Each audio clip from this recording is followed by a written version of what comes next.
विघ्नेश्वराय वरदाय सुरप्रियाय लंबोदराय सकलाय जगद्विताय नागाननाय श्रुतियज्ञ विभूषिताय गौरीसूताय गणनाथ नमो नमस्ते।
देवकी परमानंदम कृष्णं वंदे जगद्गुरुं।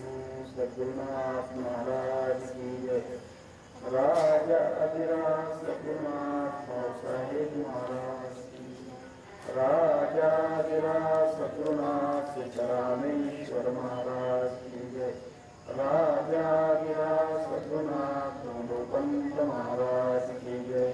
राजा अधिराज सद्गुरुनाथ शिवराम महाराज की जय। राजा अधिराज सद्गुरुनाथ सद्गुरु महाराज की जय। जय जय रघुवीर समर्थ श्री गुरुदेव दत्त। सकल भुवन सृष्टि कल्पिता श्रेष्ठ पुष्टि निखिल निगम दृष्टि संपदां व्यर्थ दृष्टि। अवगुण परिमार्गीस्तत्पदार्थेक दृष्टिर् भवगुण परमेष्टि मोक्ष मार्गेक दृष्टिः। सकल भुवन रंग स्थापना स्तंभयष्टिः सकल सदृष्टिस्तत्त्वमाला समष्टिः। सकल समय सृष्टि सच्चिदानंद दृष्टिर् निवसतु मयि नित्यं श्री गुरुर्दिव्य दृष्टिः। अग्नि शुद्ध समन्तात् ज्वाला परिचकाधिया मंत्रराज इमं मन्ये अहर्निशं पातु मृत्युतः।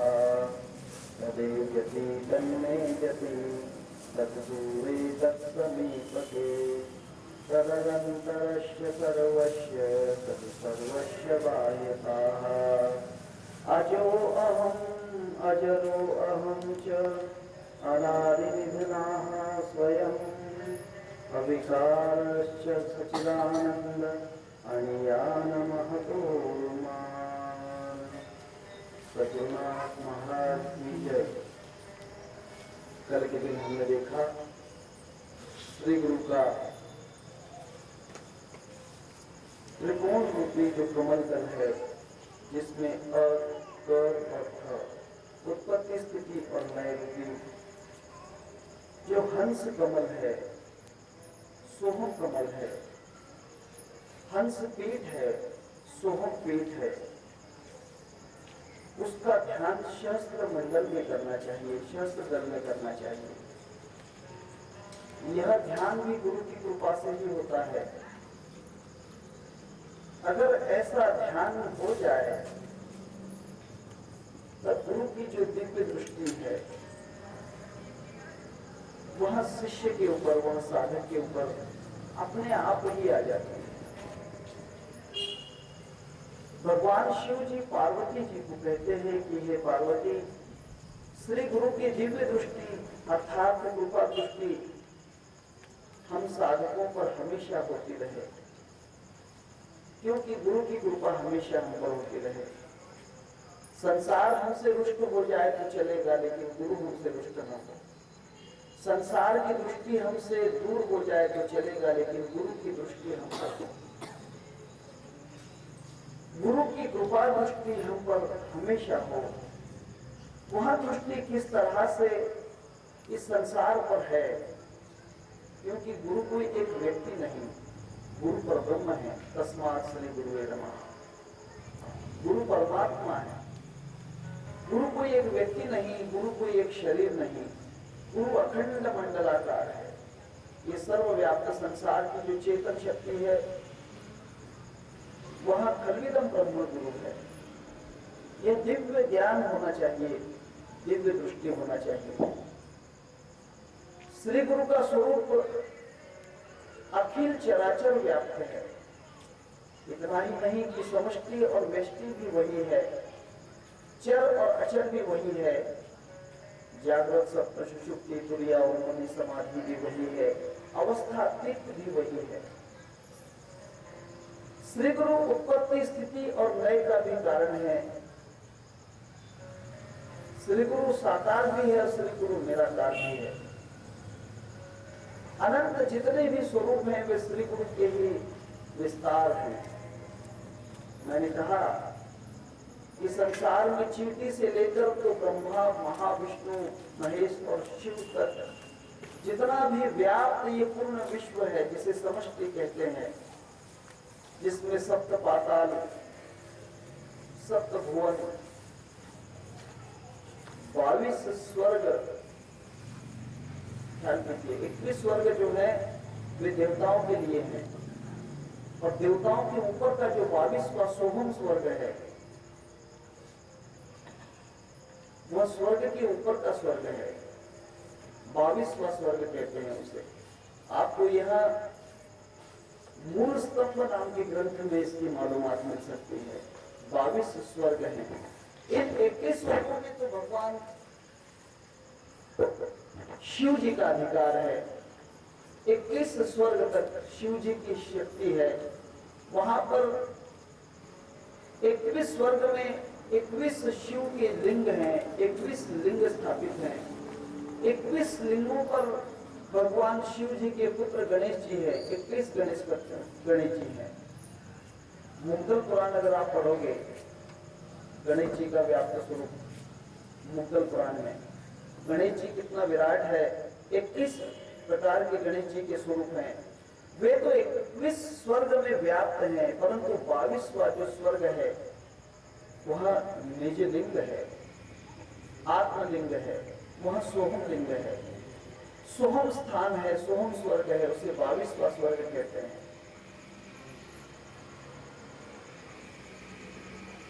जिस किसी को अपने स्वरूप की पहचान हो जाती है, एक जगह पद है, 21 बुर्ज का किला भेद कर, 21 बुर्ज का किला भेद कर, लीनी कैलाश की गादी, हमको योग बंध मुद्रा लागी, हमको योग बंध मुद्रा लागी। जिसको योग बंध मुद्रा, मुद्रा 84 प्रकार की मुद्रा है, इस ग्रंथ में मैं नहीं कहूंगा, कभी योग पातंजल आपके सामने कहूंगा। पातंजलि दर्शन पे जब प्रवचन करूंगा, शास्त्रों का प्रवचन, अभी तो गीताओं के ऊपर प्रवचन चलेगा, इसके बाद में श्रीमद् भगवद गीता आएगी, शिव गीता, राम गीता, ब्रह्म गीता, गरुड़ गीता, हंस गीता, भिक्षु गीता और फिर अष्टवक्र गीता। उसके बाद अगर समय मिल गया तो कपिल गीता भी ले लेंगे। ऐसी गीताओं का सिर्फ अभ्यास होने के बाद फिर शास्त्रों की तरफ हम अभ्यास करेंगे। 6 शास्त्र जो हैं, जिन्हें दर्शन शास्त्र कहते हैं, उन शास्त्रों का जो मर्म है, वहां मैं आपको प्रवचन के द्वारा धीरे धीरे समझाऊंगा। फिर शास्त्र अगर आपके पूर्ण होते हैं,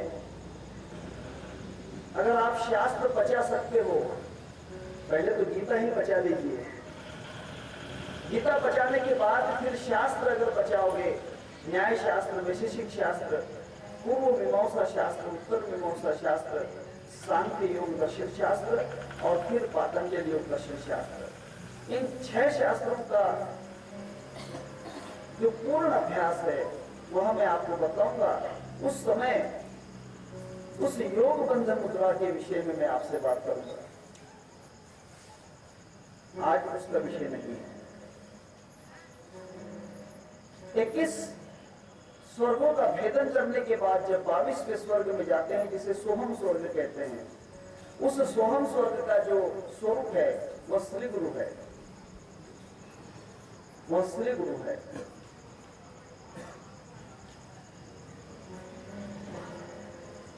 उस सोहम स्वर्ग के परे गोलोक का स्थान है।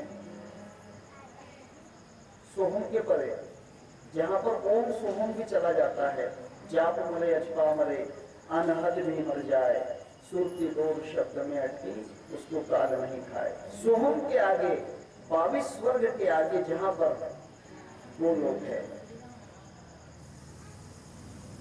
गोलोक के आगे शून्य लोक है, शून्य अवस्था। शून्य के आगे महाशून्य, महाशून्य के आगे पराशून्य, पराशून्य के आगे सर्वशून्य। नाथ संप्रदाय में गोरख जी कहते हैं गोरख वाणी में कि जो 4 शून्य को पार नहीं करता है वो पूरा सच्चा योगी नहीं है। अभी नहीं आएगा समझ में, बहुत कठिन ज्ञान है। शून्य, महाशून्य, पराशून्य और सर्वशून्य,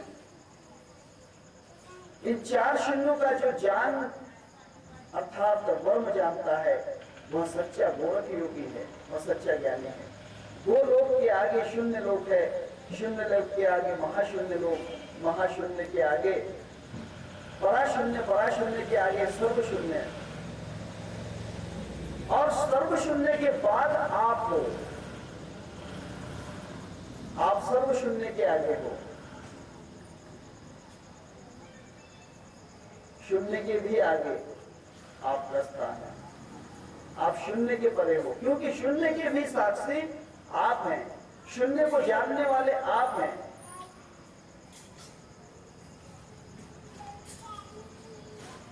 उसी को ब्रह्म का खेल कहते हैं, जहां से ब्रह्म का खेल चलता है। हरिपाठ में बड़ा अच्छा कहा है, सगुण निर्गुण गुणाचे अगुण हरिविण मन व्यर्थ जाए, अव्यक्त निराकार नहीं जाकार, चेतुनी चराचर हरि से बजे। ज्ञानेश्वर महाराज कहते हैं सगुण निर्गुण, जहां सगुण भी समाप्त हो जाता है, निर्गुण भी, और गुणों का जो अगुण है, सगुण निर्गुण और अगुण, सगुण निर्गुण गुणाचे अगुण हरिविण मन व्यर्थ जाए, उसके आगे क्या है कुछ कहा नहीं जाता। अव्यक्त निराकार, कुछ कहा नहीं सकता है। शून्य भी आकार है, शून्य भी एक आकार है, शून्य, महाशून्य, पराशून्य, सर्वशून्य, ये भी आकार है, ख्याल कीजिए। ज्ञानेश्वर महाराज कहते हैं कि वहां कुछ कहा नहीं जा सकता है। अव्यक्त निराकार, अव्यक्त है, कुछ कहा नहीं जाता। नहीं जे आकार, वहां शून्य भी आकार नहीं है। अव्यक्त निराकार, नहीं जे आकार, चेतुनी चराचर हरि सी बजे। जहां से ये संसार उसको भज रहा है, लेकिन वो संसार से न्यारा है। उसी को कबीरदास जी कहते हैं, ना हम जग में जग ना हम में, ऐसे हम निसार, कहे कबीर सुन भाई साधो, पंडित करो विचार। मैं किसमें नहीं हूं, कोई मुझ में नहीं है। ऐसे जो गुरु की अवस्था है, उस वहां से गुरु की दृष्टि है। गुरु कोई ऐसा मत समझ लेना, गुरु कोई शिवराम महाराज है, गुरु कोई सुखदेव महाराज है, गुरु कोई ध्रुवपंत महाराज है। ये एक आपके लिए दिया हुआ कैप्सूल है, ये बीज है। एक बीज पूरा वृक्ष जिसमें वृक्ष समाया हुआ है। एक बीज है, परंतु उसके विराट में जाओगे तो उसमें वैसे ही कई बीज हैं। एक ढोंडोपंत में कई ढोंडोपंत हैं, एक शिवराम में कई शिवराम हैं, एक सुखदेव में कई सुखदेव हैं। हाँ, यही बात कबीरदास जी कहते हैं, बड़ा अच्छा वर्णन है। कबीर कबीर क्या करे जा यमुना के तीर। कबीरदास कहते हैं मुझे कबीर क्यों कहते हो, अरे मुझे सुखदेव क्यों कहते हो, मुझे गुरु क्यों कहते हो, मुझे शिवराम क्यों कहते हो, मुझे ढोंडोपंत क्यों कहते हो। कबीरदास कहते हैं कबीर कबीर क्या करे जा यमुना के तीर, एक गोपी के प्रेम में बह गए कोटि कोटि कबीर। कितने कबीर हो सकते हैं? कोटि कबीर बह गए। इसलिए मैंने कहा कि ब्रह्म ज्ञान होंगे लेकुराच्या गोष्ठी भावाताप कोटि संस्कृति। ब्रह्म ज्ञान कोई बच्चों का खेल नहीं है। संत तुकाराम महाराज कहते हैं ब्रह्म ज्ञान जरी कले उठा उठी तरी का इनपुटी होती प्राणी। ब्रह्म ज्ञान अगर इतना आसानी से समझ जाता है तो फिर लोग इतने क्यों अज्ञानी रहते हैं। ये ब्रह्म ज्ञान की सूक्ष्म बातें हैं जो मैं आपसे कह रहा हूं। इसके भी परे बहुत है इसके परे, लेकिन आपको जहां तक समझ में आ रहा है वहां तक मैं कहूंगा। इसलिए ख्याल कीजिए बात को। श्री गुरु कितने महान है, कितने श्रेष्ठ हैं। श्री गुरु का स्वरूप क्या है, भगवान शिव जी पार्वती जी को समझाते हैं। थोड़ा ख्याल कीजिए, गुरु गीता कोई सीधी गीता नहीं है, आसान गीता नहीं है, वो गुरु की गीता है, कोई शिष्यों की गीता नहीं है, गुरु की गीता है। भगवत गीता तो गीताओं का रिपीटेशन है। जो गीता संसार बनने के पहले हंस गीता गई थी ब्रह्मा जी को, फिर कहीं वह गीता ब्रह्मा जी ने नारद जी को कही, उसे ब्रह्म गीता कहते हैं। नारद ने व्यास को कही, उसे नारद गीता कहते हैं। फिर व्यास ने संसार को कही। ख्याल कीजिए, वही गीता वशिष्ठ जी ने सुनी, उसे वशिष्ठ गीता कहते हैं। राम ने सुनी, राम ने वह गीता हनुमान जी से कही, उसे राम गीता कहते हैं। हनुमान ने वह गीता गरुड़ जी को सुनाई, उसे गरुड़ गीता कहते हैं। गरुड़ ने वही ज्ञान, ख्याल कीजिए, काकभूषण जी को दिया जिसे गरुड़ गीता कहते हैं। जिसने शिव ने गीता कही उसे शिव गीता कहते हैं। गुरुदेव दत्त ने कही उसे अवधूत गीता कहते हैं। जो योगियों ने कही उसे भिक्षु गीता कहते हैं। भगवान कृष्ण ने अर्जुन के प्रति संसार के लिए गीता कही, उसे गर्भ गीता कहते हैं। ऐसी अनंत गीता है। अष्टवक्र ने जनक राजा के लिए कही, वे अष्टवक्र गीता है, परंतु वे शिष्यों की गीता है। अनादि गीता जो है गुरु गीता है, गुरु से प्रकट हुआ ज्ञान। इसी गीता का वर्णन, इसी गीता का जो प्रक्षेपण है, इसी गीता का जो विस्तार है अन्य गीताओं के अंदर है। यह गुरु का विशाल स्वरूप बतलाती है। गीता में गुरु का विशाल स्वरूप नहीं है, गुरु का विशाल स्वरूप गीता में नहीं है। उसमें गीता कहने वाला अपना ही स्वरूप बता रहा है। ये देखो अर्जुन, मैं ऐसा हूं, मैं वैसा हूं, मैं ये हूं, मैं वो हूं। जो वैसा होता है वो वैसा बतलाता नहीं, कहता नहीं है। बड़े बड़ाई ना करे, बड़े ना बोले बोल, हीरा मुझसे कब कहे लाख टका मेरा बोल। कृष्ण अगर उतना बड़ा होता तो वो क्यों कहता कि अर्जुन ये देख, मैं चंद्र हूँ, मैं सूरज हूँ, मैं धरती हूँ, मैं आसमान हूँ। भगवान शिव जी कहते कि नहीं, मैं कौन हूँ कहने वाला, सबसे बड़े तो गुरु हैं। गुरु का स्वरूप समझो। वे अपना स्वरूप नहीं बतलाते, शिव जी खुद का स्वरूप नहीं बतला रहे हैं, लेकिन भगवत गीता में कृष्ण खुद का स्वरूप बता रहे हैं। इसीलिए उन्हें पल्लवी मुनि ने एक बार कथा, थोड़ी सी कथा कह देता हूं। अर्जुन और कृष्ण 18 दिन का जो महायुद्ध था कुरुक्षेत्र महाभारत का, वो युद्ध होने के बाद थोड़ा विश्राम करने के लिए नौका विहार करने गए, समुद्र के अंदर सैर करने के लिए गए कृष्ण और अर्जुन। जाते वक्त वहां पर पल्लवी मुनि थे। वे पल्लवी मुनि एक वट वृक्ष के पत्ते के ऊपर ध्यान कर रहे थे। वट वृक्ष के ऊपर पत्ते पर बैठकर ध्यान कर रहे थे। ध्यान के समय किसी का एहसास हुआ, पल्लवी मुनि जो थे समाधि से उत्थान हुए और कहा कि कौन? कृष्ण ने कहा कि मैं कृष्ण। और अर्जुन? कौन सा कृष्ण, कौन सा अर्जुन? पल्लवी ने पूछा, कौन सा कृष्ण, कौन सा अर्जुन? उसने कहा कि मैं द्वापर युग का अष्टम अवतार, 8वां अवतार भगवान कृष्ण हूं। पल्लवी मुनि हंसने लग गए। मैं पूछ रहा हूं कौन सा कृष्ण? उसने कहा कि मैं तो कृष्ण हूं, विराट स्वरूप कृष्ण हूं। उसने कहा कि हे कृष्ण, तो खुद को कृष्ण कहता है। तेरे जैसे हजारों कृष्ण यहाँ पर एक इस वट वृक्ष का एक पत्ता गिरता है तो एक युग चला जाता है।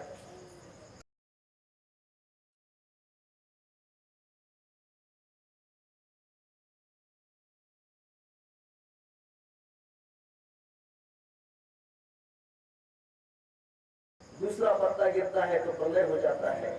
ऐसे हजारों पत्ते गिरते हैं और हजारों पत्ते उग जाते हैं। मैं तो जब से देख रहा हूं इस संसार को, यहाँ पर तो कई कृष्ण हुए और कई राम हुए, कई परशुराम हुए, कई नरसिंह अवतार हुए, कई रावण हुए, कई कंस हुए, कई हजारों, कई तो रामचंद्र हुए तब से जिन्हों भी अंत नहीं पायो जी, कई तो कृष्ण हुए गोकुल में जिन्हों भी भेद नहीं जायो जी।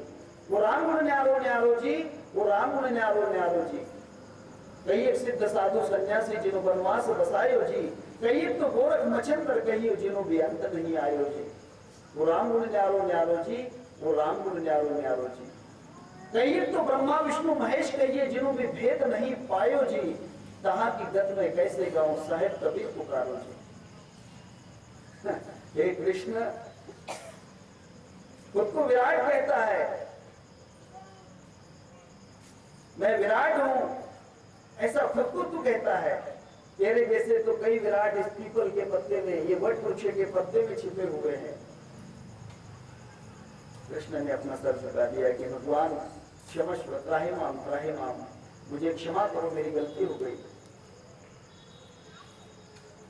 मैंने भावनाओं के जोर में ये कह दिया। असल में मैं बड़ा नहीं हूं, मुझसे बड़ा मेरा गुरु है। हाँ, अगर कृष्ण ऐसा कह देता कि ये देखो मेरे सांदीपनी का रूप, ये मेरे सांदीपनी है जो चंद्रमा बने हैं, ये मेरे सांदीपनी है जो सूरज बने हैं, ये मेरे सांदीपनी है जो पूर्ण संसार बने हुए हैं, तो कृष्ण पर दोष नहीं लगता।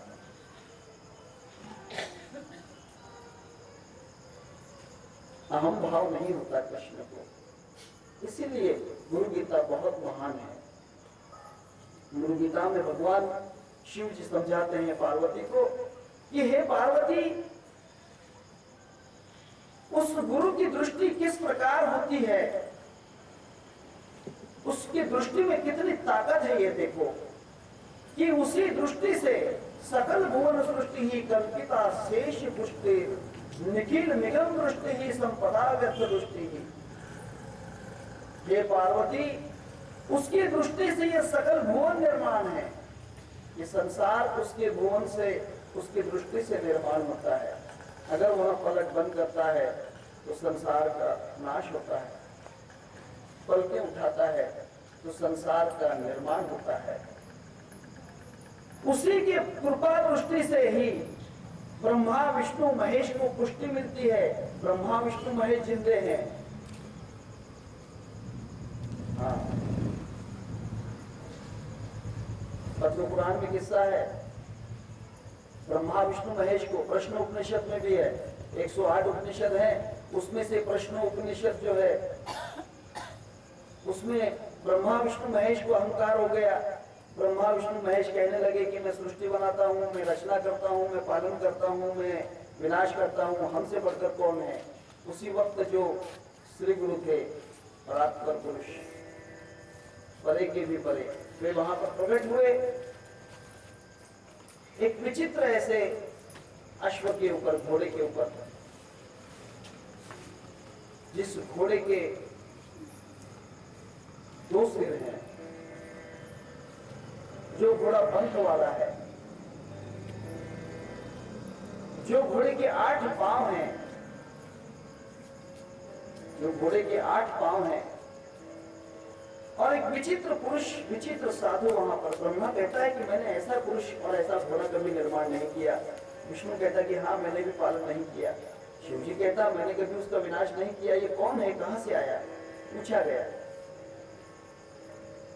पूछा गया।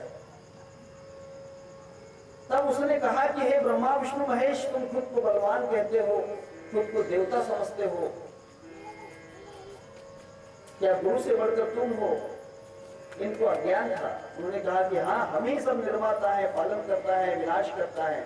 उन्होंने कहा कि ठीक, प्रश्नोपनिषद पढ़िए, उसके लिए मैं विस्तार नहीं करूंगा। प्रश्नोपनिषद की 5 वल्लियां हैं। वल्ली समझते हो? चैप्टर, अब धड़े जिसको कहते हैं, लेसन्स। 5 वल्लियां हैं।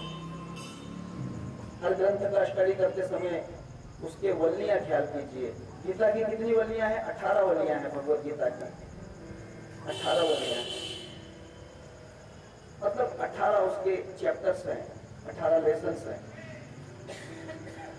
तब कहा कि ठीक है, मेरे पास में एक तिनका है, इस तिनके को अपनी शक्ति से नष्ट करके बतलाओ।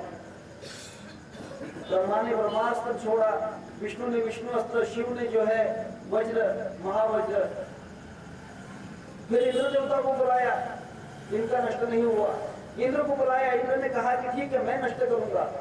हवा को बुलाया कि इस तिनके को इतनी दूर उड़ा कर ले जाओ कि जहां तक ये दिखाई न दे। हवा ने खूब जोर लगाया लेकिन तिनका नहीं उड़ा।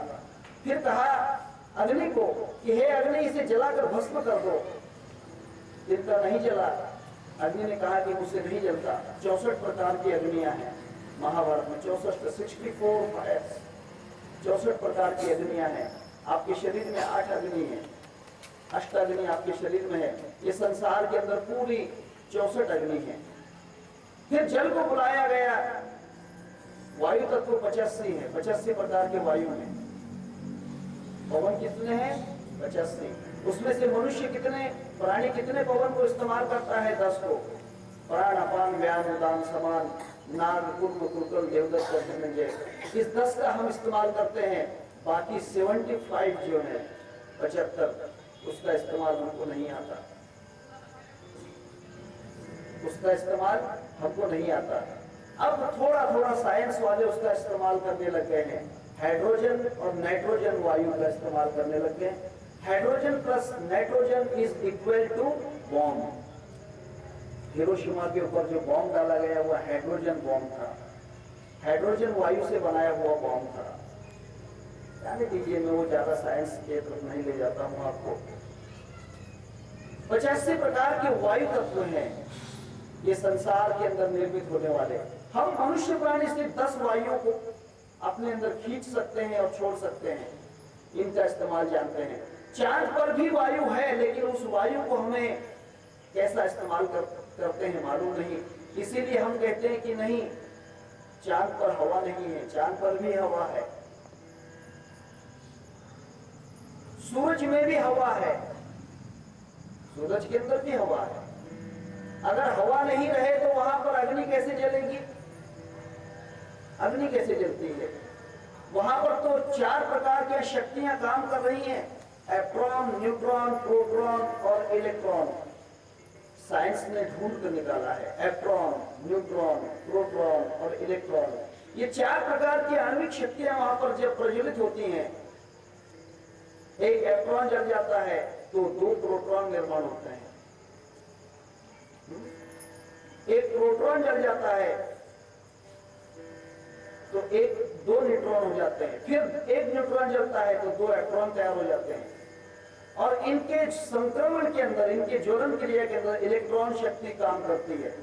इस कारण सूरज कई युगों से, कितने ही दिनों से आज तक जिंदा है। वहां पर भी पवन है, वेदों का वर्णन है, महाभारत में उसका वर्णन है, सूक्ष्म वेद में भी उसका वर्णन है। 85 प्रकार की पवन है। इंद्र ने 85 प्रकार के पवन का इस्तेमाल किया, लेकिन तिनका नहीं उड़ा। ज्यादा गहराई में नहीं ले जाता हूं आपको। फिर 36 प्रकार के जल हैं। हमारा शरीर जो है ये 7 धातुओं से बना है, 7 प्रकार के जल से बना है। तुम्हें मालूम है सोना भी एक जल है। सोना जो है, गोल्ड, ये क्या है? जल है। अगर जल नहीं होता तो पिघलता कैसे? पानी बर्फ बन सकता है, बर्फ पानी नहीं बनता है क्या? बर्फ पानी बनता है ना। जब पानी का बर्फ बन सकता है तो पिघले हुए सोने का सोना बन सकता है ना। तो इसका मतलब सोने का पानी होता है या नहीं? आपने सुना है ना, लोहे का पानी होता है, सोने का पानी होता है, पीतल का पानी होता है। ऐसे ही संसार में 36 प्रकार के जल है, 36 प्रकार के पानी है। मिट्टी भी पानी है, ये धरती क्या है? पानी है, क्योंकि पानी से बनी है। ज्यादा दूर नहीं ले जाऊंगा। अंधकार से धुंधकार हुआ, धुंधकार से निनाद हुआ, निनाद से नाद हुआ, नाद से ओंकार हुआ, मतलब त्रिमात्रा बनी, अकार उकार मकार। और अकार उकार मकार से ओंकार हुआ, फिर ओंकार से शब्द निर्माण हुआ, शब्द से आकाश, आकाश से पृथ्वी, पृथ्वी से आकाश से वायु, वायु से अग्नि, अग्नि से जल और जल से फिर पृथ्वी बनी। ये जल से पृथ्वी बनी है, इसलिए पृथ्वी पिघल कर क्या बन सकती है? जल। जब जल से बनी है तो फिर वह जल ही बन जाएगी।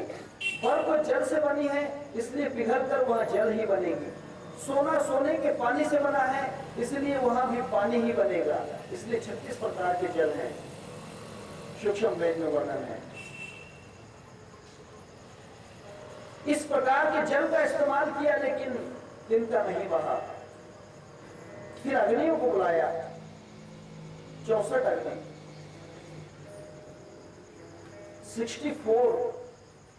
64 प्रकार की अग्नि जो है उसे बुलाया। सब प्रकार की अग्नि प्रज्वलित हो गई, लेकिन तिनका नहीं जला। इंद्र ने भी अपना इंद्र वज्र चलाया, तिनके का कुछ नहीं हुआ। तब ब्रह्मा विष्णु महेश और इंद्र देवता जो थे सर झुकाकर खड़े हो गए कि हे प्रभु, हमारी तो ताकत ही नहीं। फिर उसने कहा कि बेटा ताकत कहां से आएगी? ये ताकत तो मेरे वजह से है। अगर मैं नहीं रहा तो तुम में ताकत नहीं, अगर मैं तुम्हारे अंदर नहीं रहा तो तुम बोल नहीं पाओगे, देख नहीं पाओगे, सुन नहीं पाओगे, जिंदा नहीं रहोगे।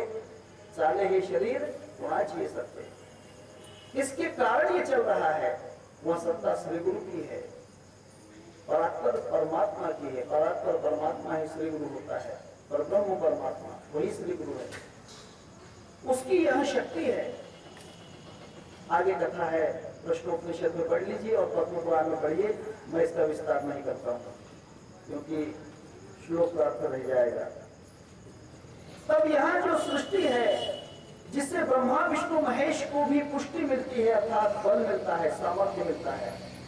आपके शरीर का एक बाल भी बढ़ रहा है तो उस गुरु की शक्ति से ही बढ़ रहा है, परब्रह्म परमात्मा की शक्ति से ही बढ़ रहा है। ये पत्ता भी हिल रहा है तो परमात्मा की शक्ति से ही हिल रहा है, ये भूल कर नहीं चलेगा। संसार का कोई भी कार्य श्री गुरु की दृष्टि बगैर, अर्थात परब्रह्म परमात्मा की दृष्टि के बिना नहीं चलता है। गुरु को छोटा मत जानिए, गुरु को छोटा नहीं जानना। और उसी विराट वृक्ष का बीज जो है, ये दोनों बनते हैं। शिवराम महाराज हैं, भावसाहेब महाराज हैं, गुरुदेव जंगम महाराज हैं, गुरुदेव दत्त हैं, गोरखनाथ हैं, मछेंद्रनाथ हैं, कबीरदास हैं, शुकदेव मुनि हैं, व्यास मुनि हैं, ये उसके बीज हैं। उस महावृक्ष, महाविराट जो परमात्मा है, परब्रह्म, उसके बीज ये श्री गुरु है, उसके बीज है। बीज में उतनी ही ताकत है जितनी वृक्ष में है। इतना है कि वृक्ष अनंत बीजों को निर्माण करता है और बीज अपने से उस अनंत वृक्ष को निर्माण करता है। सोचिए, समझ में नहीं आएगा। वृक्ष अनंत बीज निर्माण करता है और बीज अनंत बीजों वाला वृक्ष निर्माण करता है। दोनों का कार्य है। संसार में रहोगे तो बीज से वृक्ष बनता है, और संसार के परे चले जाओगे तो संसार रूपी बीज उस परमात्मा से निकलता है। इसके लिए प्रमाण है, ज्ञानेश्वरी पढ़िए। ज्ञानेश्वरी में लिखा है, एक अच्छी वो भी है मराठी के अंदर ज्ञानेश्वरी में। माऊली ज्ञानेश्वर महाराज कहते हैं, बीजेची झाले तरू। ज्ञानेश्वरी पढ़िए, पारायण करना है आपको। बीजेची झाले तरू, भांगारूच झाले अलंकारू, तैसा माझा एकाचा विस्तारू ते हे जग पाथा। ये जग जो है तो एक बीज का रूप है। ऐसे तो कई संसार हैं, कई सृष्टियां हैं, अनंत ब्रह्मांडे उदरी तो हा बालक नंदा करी, नवल केवड़े केवड़े नकले कानो बाचे कोड़े। भगवान का स्वरूप नहीं समझ में आता है। वेदों ने उसकी स्तुति की है। यम ब्रह्मा वर्णेन्द्र रुद्र मरुता सुनुवन्ति दिव्यस्तेर्वेद सामवद कर्म क्षेत्र गायन्ति यम सामगा ध्यानवस्थित तद्गतेन मनसा पश्यन्ति यम योगिनो यस्यान्तं न विदुषुरासुरगणा देवाय तस्मै नमः। यम ब्रह्मा वरुण इंद्र रुद्र, यम ब्रह्मा वर्णेन्द्र रुद्र मरुता। रुद्र और मरुत मतलब पवन। स्तुन्वन्ति दिव्य स्तेर वेदे, जिसकी स्तुति 4 वेद करते हैं। साम पद कर मुक्त क्षेत्र गायन्ति, जो साम गायन करते हैं। यम साम का सामवेद जिसका गायन करता है। ध्यान अवस्थी तद्गतेन मनसा पश्यन्ति, जो ध्यान में उसको देखना चाहते हैं। ध्यान अवस्थी तद्गति पश्यन्ति मनसा योगिना, जो मन के द्वारा देखना चाहते हैं। यशांतम न विदु, उनको भी प्राप्त नहीं हो सकता है। सुरासुरगणा, देव और राक्षसों को भी नहीं।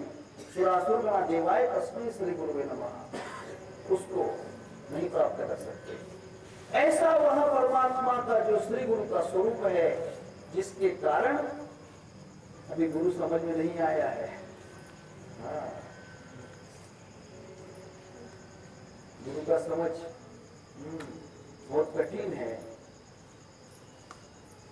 एक ब्रह्मानंदी भजन है, ब्रह्मानंदी में, जिसको नहीं बोध वो गुरु ज्ञान क्या करे, जिसको नहीं है बोध वो गुरु ज्ञान क्या करे, निज रूप को जाना नहीं पुराण क्या करे।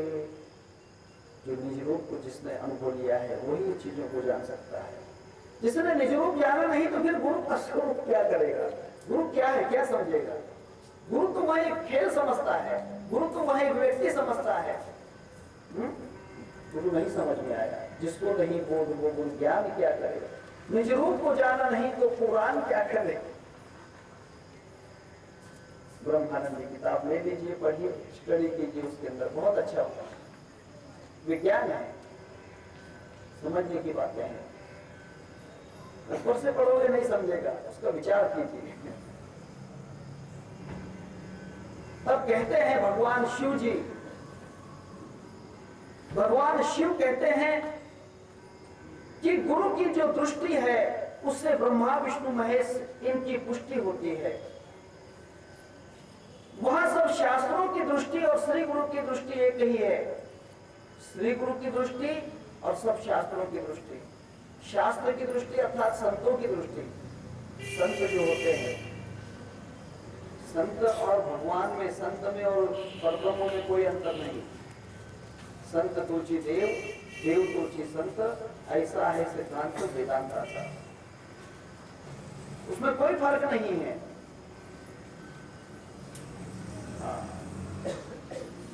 स्वयं कहा है, अहम ब्रह्मास्मि वाक्य है, अहम ब्रह्मास्मि बोध है। उसमें कहा गया है, संत मोरी आत्मा, मैं संतन का जीव, रोम रोम में रम रहा जैसे माखन माही घी। मक्खन में और घी में कितना अंतर होगा? नहीं, मक्खन ही घी बनता है, माखन ही घी बनता है। इसीलिए परब्रह्म परमात्मा ही श्री गुरु बनता है, परब्रह्म परमात्मा ही संत बनता है। इसलिए संत में और परब्रह्म में फर्क नहीं। इसलिए भगवान शिव जी कहते हैं, निखिल निगम दृष्टि ही संपदा व्यर्थ दृष्टि। निगम दृष्टि, अगम कहते हैं वेद को, निगम कहते हैं शास्त्र को, और बेगम कहते हैं अनुभव को। बेगम का मतलब अनुभव।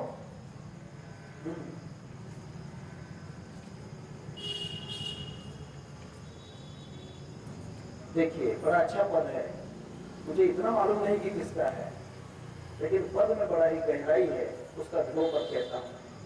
किसी बेगम संत फकीर ने पद तुरिया का पाया है, शंकर दास जी का है। किसी बेगम संत फकीर ने पद तुरिया का पाया है, पद तुरिया का पाया है। कोई अनुभवी संत हो उसने तुरिया को जाना है, बाकी तुरिया तुरिया करता फिरे जागृति की नहीं सुन। तुरिया कहने से तुरिया थोड़ी है, कोई बेगम मतलब अनुभवी संत है उसने तुरिया का पद जाना है। बेगम का मतलब अनुभव, अगम का मतलब वेद, अगम का मतलब आए हुए।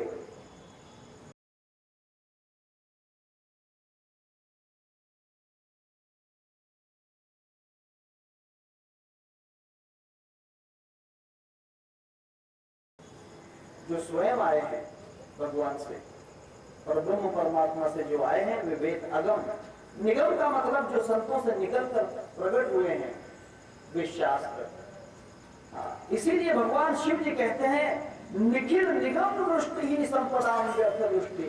शब्दों का अर्थ लक्ष्य ख्याल कीजिए, शब्दों का अर्थ समझिए। निखिल निगम दृष्टि ही अर्थात जितनी भी निगम की शास्त्रों की दृष्टि है वहां दृष्टि और शास्त्रों की दृष्टि और गुरु की दृष्टि, अर्थात शास्त्र और गुरु की दृष्टि में भेद नहीं, वह एक ही है। इसीलिए तो कहते हैं कि सब संतन का एक मत है, अनेक मत संसारी का। संत का मतलब भगवान का ही मत है। सब संतन का एक मत है, अनेक मत संसारी का। ये मछली बाल ब्रह्मचारी का, सिर के साठे बने ये तो सौदा संत व्यापारी का। बैराग पदार्थ सहज नहीं ये बड़ा कीमत भारी का। मारा है बाण अमर आशक में ज्ञान कटारी का, तो जिसको लगता वह नहीं रहता दुनियादारी का। हंस रूप बन जाता है जो भी काग कान लगाकर सुने, वैरागी वो बनता है जो संतों से बैराग सुने। ठटरागी वो बनता है जो दुनिया का ठटराग सुने। इसलिए निगम दृष्टि और गुरु की दृष्टि एक है। अगर वह दृष्टि प्राप्त हो जाए, गुरु की दृष्टि प्राप्त हो जाए, तो संसार की जितनी संपत्ति है वो तुच्छ हो जाती है। धन से बड़ी संपत्ति है, ख्याल कीजिए। धन जो होता है, धन मुझे सोना चांदी रुपए घर दार संपत्ति ये जो है, उससे बड़ी जो है संपत्ति है, धन से बड़ी संपत्ति है। देखिए दोनों में फर्क क्या है। धन और ऋण समझते हो, माइनस एंड प्लस। धन का मतलब प्लस और माइनस का मतलब ऋण। धन का मतलब प्लस और ऋण का मतलब माइनस। धन का मतलब जो जुड़ चुका है, जिसे कमाया गया है वह धन है। संपत्ति का मतलब संपत्ति समान अधिकारी है, उसका और भगवान का अधिकार में फर्क नहीं। संपत्ति, सम का मतलब समान, पति। इस संसार में, इस संसार की जितनी भी संपत्ति है वह उसके बराबर का है, इसलिए उसे संपत्तिवान कहते हैं। संपत्ति से बड़ा ऐश्वर्य है जो ईश्वर के पास होता है। ईश्वर के पास ऐश्वर्य जो ईश्वर ने वर्ण किया है, ईश्वर ने उसको अपने हाथ में संभाल कर रखा है, उसे ऐश्वर्य कहते हैं। ऐश्वर्य के आगे विभूति है, विभूति है। संत विभूति होते हैं, भगवान विभूति होता है। जो ऐश्वर्य की चिंता नहीं करते, न लगे मुक्ति धन संपदा, धन भी नहीं और संपदा संपत्ति भी नहीं, उसकी कोई हमें आवश्यकता नहीं, क्योंकि वो विभूति है। ऐश्वर्य के आगे विभूति है।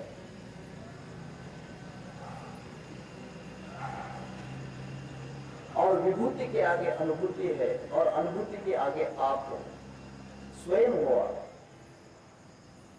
बहुत गहरा अर्थ है, नहीं समझ में आएगा, मैं भी जानता हूं।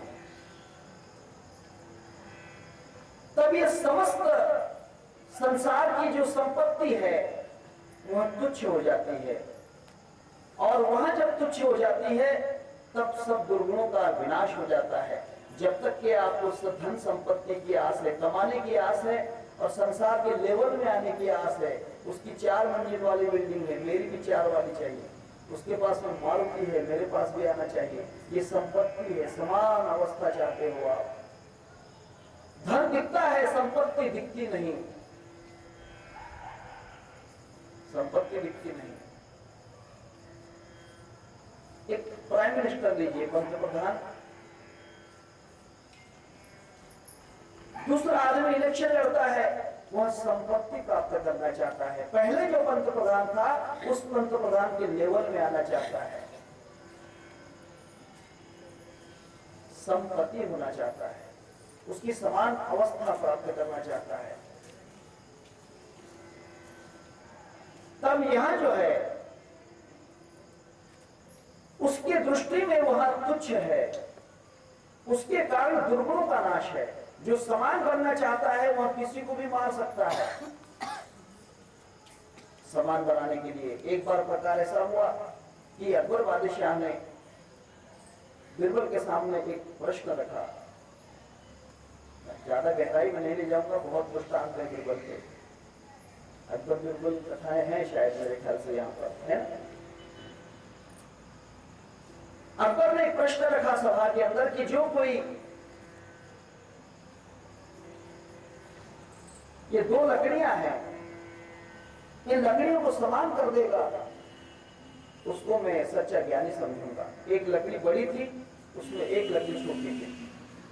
बहुत से लोग थे, उसने कहा कि मूर्ख हो, अरे लकड़ी छोटी हो गई, बड़ी हो सकती है, ये लकड़ी के बराबर तो ये लकड़ी हो ही नहीं सकती। बीरबल कुछ कर सकते हो? बीरबल ने कहा कि कोई बड़ी बात नहीं, आरा दीजिए, करवट आरा लिया। जो बड़ी वाली लकड़ी थी, जितनी बड़ी थी उतनी काट दी, दोनों लकड़ियां बराबर कर दी। बादशाह अब इसमें से बताइए कौन सी छोटी है कौन सी बड़ी है। यही दुर्गुण है, जो हमसे बड़ा है हम उसको काट कर हमारे बराबरी में करना चाहते हैं, उसकी धन संपत्ति लूट कर हम उसके लेवल में आना चाहते हैं। ये दुर्गुण है ना, ये दुर्गुण है। इसीलिए भगवान शिव जी कहते हैं कि जिसकी दृष्टि में संपत्ति तुच्छ हो गई है उसके दुर्गुण दूर हो जाते हैं। वो दूसरों को काट कर अपने लेवल में नहीं लाना चाहता, दूसरों को लूट कर अपनी लेवल उसके बराबर नहीं बनाना चाहता। हाँ, जितनी भी चोरियां हो रही हैं लेवल में आने का प्रयत्न है कि वह श्रीमंत है, उसकी संपत्ति लूट लो, हम श्रीमंत संपत्तिवान हो जाएंगे। ये दुर्गुण है। बहुत से प्रकार हैं। बहनें बैठी हैं, एक महिला एक कन्या सोचती है कि वह बहुत सुंदर है, मैं भी उसकी बराबरी में आ जाऊंगी। वो लिपस्टिक लगाएगी, पाउडर लगाएगी, मेकअप करेगी, ब्यूटी पार्लर में जाएगी। क्यों? क्योंकि वह उसके लेवल में आना चाहती है। यही दुर्गुण है, यही दुर्गुण है। और भगवान शिव जी कहते हैं जब गुरु की दृष्टि हो जाती है तो संपत्ति और धन की आशा छूट जाती है, उसके कारण दुर्गुणों का विनाश हो जाता है। वो दुर्गुणों को दूर करती है और फिर तत् अर्थात उस ब्रह्म के पद के ऊपर वहां एकाग्र हो जाती है। तत्पद वो त्वम पद से तत्पद आ जाए, तत्पद जो है उसके ऊपर आ जाती है, अर्थात ब्रह्म स्वरूप हो जाती है। और फिर सृष्टि का उद्भव, सृष्टि का निर्माण करने का सामर्थ्य उसमें आ जाता है। इसीलिए तो कहते हैं कलिलते गाय मोहे महाराज परिपाहे बीज शुद्ध होंगी। जब तक बीज शुद्ध नहीं होगा तब तक कुछ निर्मित नहीं कर सकते। बीज शुद्ध कीजिए, तब होगा शुद्ध जब गुरु की दृष्टि हो जाएगी, ज्ञान दृष्टि। गुरु की दृष्टि, ज्ञान की दृष्टि आप पर आ जाएगी, नहीं तो 7 जन्म भी कुछ नहीं होगा। सच्चा साबुन ले नहीं मूर्ख जो संतन के पासा, कबीरदास कहते हैं सच्चा साबुन ले नहीं मूर्ख जो संतन के पासा, दाग पुराना छूटत नहीं धोवत 12 मासा। जिंदगी भर भी धोते रहोगे तो दाग नहीं होगा, तो सफाई नहीं आएगी। लेकिन गुरु मिल गया तो सफाई आ जाएगी। गुरु धोबी शिष्य का बड़ा साबु सृजनहार, सुरती सिरा पर धोइए तब लिख से जो कपार। गुरु सफा कर देते हैं, गुरु शुद्ध कर देते हैं। इसीलिए गुरु की दृष्टि उद्भव होते ही उसमें सामने आ जाता है और मोक्ष के मार्ग पर दृढ़ हो जाता है। फिर वहां से नष्ट नहीं होता है। जो पूर्ण सफा नहीं हुए, जो पूर्ण शुद्ध नहीं हुए, वे कभी कभी परमार्थ छोड़ देते हैं। बीच बीच में मांस मदिरा खाने लग जाएंगे, चोरियां कर जाएंगे, गुरु का त्याग कर देंगे। महाराज हमें नहीं चाहिए, हम दूसरा गुरु देखेंगे, क्योंकि पूरा शुद्ध नहीं हुआ। गंध नहीं लगाएंगे, माला नहीं पहनेंगे, बाना फेंक देंगे, बहुत कुछ बातें हैं, क्योंकि पूर्ण शुद्ध नहीं हुआ। ये बात है। जिसको गुरु का पूरा ज्ञान, गुरु की पूरी दृष्टि नहीं मिली, वो भिखारी हो जाता है, दर दर भटकता है। कबीरदास बड़ा अच्छा वर्णन करते हैं। हाँ, पूरा गुरु नहीं मिला, अर्थात पूरी दृष्टि नहीं हुई, पूरी शक्ति नहीं मिली, पूरा ज्ञान नहीं सीखा, पूरा ज्ञान नहीं प्राप्त किया, अधूरे ज्ञान में भटक गया। पद है किसी का तो भी, सीखा नहीं सबक तूने ज्ञान का, तू जाने क्या मजा हरि नाम का। ज्ञान का सबक नहीं सीखा, इसीलिए हरि नाम छोड़ दिया। हरि नाम क्यों छोड़ दिया? क्योंकि पूरा ज्ञान नहीं, पूरा गुरु नहीं मिला। सुने अधूरी सीख, थोड़ी सी सीख मिली, थोड़ा सा ज्ञान मिला, पूरा ज्ञान नहीं मिला। सुनी अधूरी सीख और स्वांग जति का पहनकर घर घर मांगे भी। कहीं इस गुरु के पास जाएगा, कहीं उस गुरु के पास जाएगा, कहीं ये गुरु करेगा, कहीं वो गुरु करेगा, क्योंकि पूरा ज्ञान नहीं लिया। सुनी अधूरी सीख, अधूरी सीख छोड़कर निकल गया, इसीलिए वहां भटकता रहा, भटकता रहा। अगर पूरा हो जाता तो पूरा ले लेता, पूरा ज्ञान नहीं मिला, इस कारण भटक गया। इसीलिए कहते हैं कि बाबा पहले साधु बनना है, शिष्य बनना है तो पक्का बन। साधु भया तो क्या भया, पक्का होकर खेल। गुरु के मार्ग में बहुत झटके हैं। हाँ, गुरु कभी गालियां भी देंगे, गुरु आपकी निंदा भी कर देंगे, गुरु आपको तुच्छ समझकर दूर भी कर देंगे। हाँ, गुरु अनहोने कार्य करने के लिए लगाएंगे, करना नहीं। साधु भया तो क्या भया और पक्का होकर खेल। कच्ची सरसों पेट कर खाली भया भया ना तेल। कच्ची अगर सरसों होगी तो उसका तेल भी निकलेगा नहीं, सरसों का तेल निकलता है, और ना उसकी ढेप बनेगी। खाली का मतलब ढेप, ढेप भी नहीं बनेगी, तेल भी नहीं निकलेगा। सरसों पकी नहीं तो। इसीलिए पूरा ज्ञान लीजिए, पूरा ज्ञान प्राप्त कीजिए, नहीं तो नहीं। तुलसीदास भी बड़ा वर्णन करते हैं इसके बारे में। तुलसीदास शब्दावली के अंदर है, रामायण में नहीं, तुलसीदास शब्दावली अलग है, उसके अंदर है। उसी में उसी को कोई कोई तुलसीदास दोहावली कहते हैं। उसमें लिखा है, ब्रह्म ज्ञान उपजो नहीं और सतगुरु दिनों छिटका है। ज्ञान तो पूरा हुआ नहीं, गुरु की दृष्टि तो पाई नहीं, और गुरु को त्याग किया। ब्रह्म ज्ञान उपजो नहीं और सतगुरु दिनों छिटकाए, तुलसी ऐसी आत्मा और सहज नरक में जाए। वो तो सीधा नरक में ही जाएगा, सीधा नरक में जाएगा। इसीलिए गुरु जी कहते हैं, भगवान शिव जी,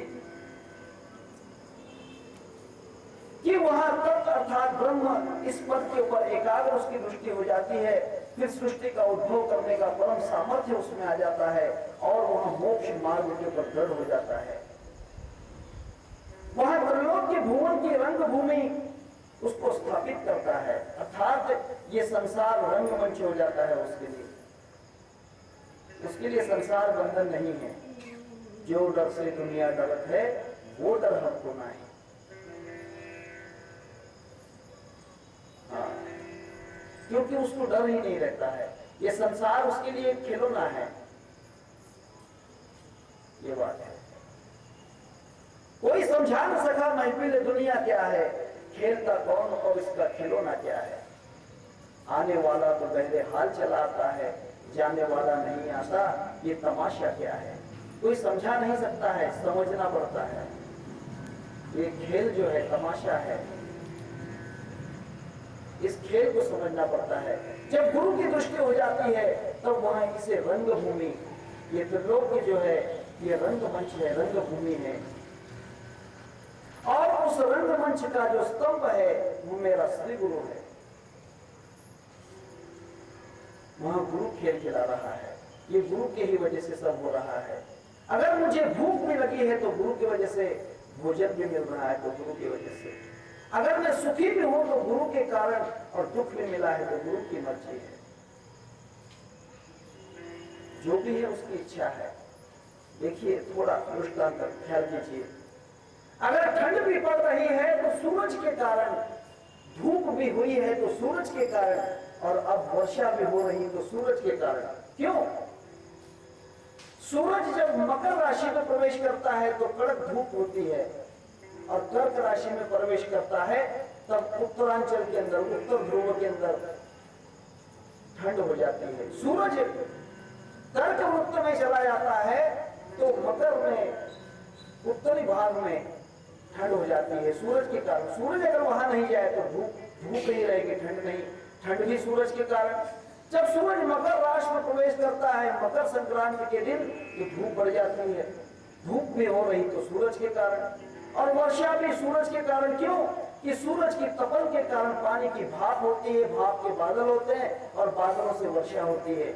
वर्षा भी सूरज कर रहा है, हाँ, धूप की गर्मी भी सूरज ही दे रहा है, और ठंड भी सूरज के कारण हो रही है। इसीलिए सुख भी दिया तो गुरु ने दिया, और दुख दिया तो किसने दिया? हाँ, इसीलिए ख्याल कीजिए, हर चीज में गुरु से राजी रहना। कभी घी घना, कभी मुट्ठी भर चना, तो कभी वो भी मना, कोई बात नहीं। इस संसार को रंगमंच समझकर मेरे संसार का, इस पूरे जहान का खेल जो है वे परमात्मा श्री गुरु खिला रहे हैं। इसीलिए इस खेल में कोई भिखारी बनेगा, कोई राजा बनेगा, कोई सिपाही बनेगा, कोई जिंदा रहेगा, कोई मर जाएगा, कोई मारेगा, कोई मार खाएगा। फिल्म के अंदर क्या होता है, नाटक में सभी ही पात्र हैं, सभी एक्टर हैं, सभी हीरो हैं। कोई बलात्कार करेगा तो कोई बलात्कार से बचाएगा, कोई मारेगा तो कोई मार खाएगा। फिल्म है, एक ही फिल्म के अंदर एक ही डायरेक्टर के इशारे पर सब जितने भी पात्र हैं, फिर उसमें कॉमेडी मैन हो सकता है, फिर उसके अंदर कोई प्रेमी हो सकता है, कोई उसका खलनायक हो सकता है, कोई हीरोइन हो सकती है, कोई खलनायिका हो सकती है ना। वे जितनी भी चीजें हैं एक ही पर्दे पर आ रही हैं।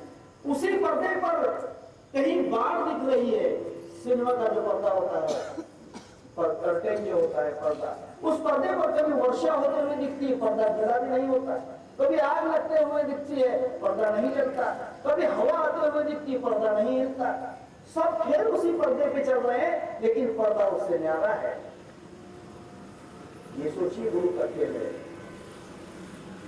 ये संसार का रंगमंच है। जिसकी गुरु की दृष्टि हो गई वो समझेगा कि कोई बड़ी बात नहीं। आज का यही पार्ट है, भूखा रहने का रोल हो सकता है। आज का दिन क्या है, भूखा रहने का रोल हो सकता है। आज किसी ने मुझे मार दिया, हो सकता है कि मार खाने का पार्ट मेरा आज का होगा इस संसार में। किसी ने मुझे गालियां दी, हो सकता है कि आज गालियां खाने का रोल होगा। किसी ने आकर मेरे गले में माला पहना दी और मैं प्रवचन कर रहा हूं, हो सकता है कि मेरे गुरु ने आज प्रवचन करने का रोल मुझे दिया है, हाँ, माला पहनने का रोल दिया है।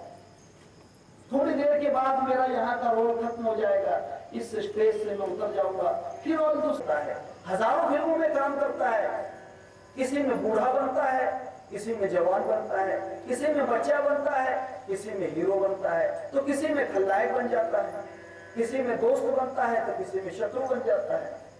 एक ही हीरो है। ऐसा में आ गया तो सुख ही सुख है, नहीं समझ में आया तो फिर पछताओगे। इसलिए समझ करो, गुरु गीता का ज्ञान समझ में लेना। इतनी श्रद्धा चाहिए गुरु पर। गुरु कोई भी पाठ अगर करवाते हैं तो उस पाठ को खुशी से सहन करो। कल के दिन गुरु ने कहा कि सुनील, मेरे पास नहीं आना, गुरु ने कहा होगा, दूर रहने का पाठ हो सकता है। हाँ? दूर रहने का पाठ हो सकता है। हम उस पाठ को इनकार करने वाले कौन होते हैं? गुरु पूर्णिमा के दिन कहा कि सुनील तुम्हें प्रवचन करना है, करता है। उस पाठ को इनकार तूने क्यों किया? क्यों पाठ का इनकार करता है? जब गुरु तुझे खिलाना चाहते हैं उस तरीके से, तू कहता है कि मैं नहीं खेलना चाहता हूं, इसका मतलब गुरु की दृष्टि से अलग होना चाहता है। जय गुरु। ये रंगभूमि है जिसकी स्थापना श्री गुरु की दृष्टि का स्तंभ है। स्तंभ का समझते हो अर्थ? फिल्म के अंदर जो प्रोजेक्शन लाइट जाते हैं पर्दे के ऊपर, खिड़की से लाइट निकलती है ना, स्तंभ के जैसे बड़ी लाइट निकलती है खिड़कियों के अंदर से। आजकल तो फिल्में बंद होती जा रही हैं, छोटे छोटे स्क्रीन आ रहे हैं टीवियों के ऊपर।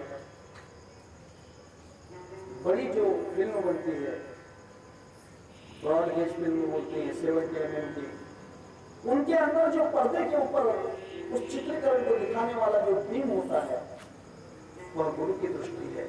उस दृष्टि के अंदर ही, उस बीम के अंदर ही सब चित्र चल रहे हैं। हीरो आ रहा है, हीरोइन आ रही है, मारा मारी हो रही है, आग लग रही है, पानी चल रहा है, बाढ़ आ रही है, हवा चल रही है, जन्म ले रहा है, मर रहा है। अगर वह बीम बंद हो जाए, वह लाइट बंद हो जाए, तो पर्दे पे क्या दिखेगा? तो दिखेगा नहीं। उसी तरह से संसार एक फिल्म है। संसार एक फिल्म है, इसके ऊपर गुरु की दृष्टि का स्तंभ आ रहा है। इसीलिए हम सब कार्य करते हुए, खेल करते हुए दिख रहे हैं। ये ब्रॉड फिल्म है, सबसे बड़ी फिल्म है। हेल्प कीजिए। यह जो है, ये कोई 70 mm वाली फिल्म नहीं है। 21 इंची 52 इंची टीवी के ऊपर का चित्र नहीं है।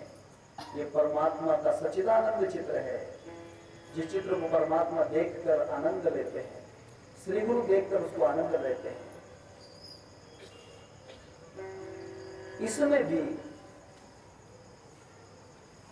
इसमें भी आपका पार्ट कैसा है, उस पार्ट के ऊपर निरीक्षण है गुरु का कि आप लोग पार्ट बराबर निभा रहे हैं या नहीं।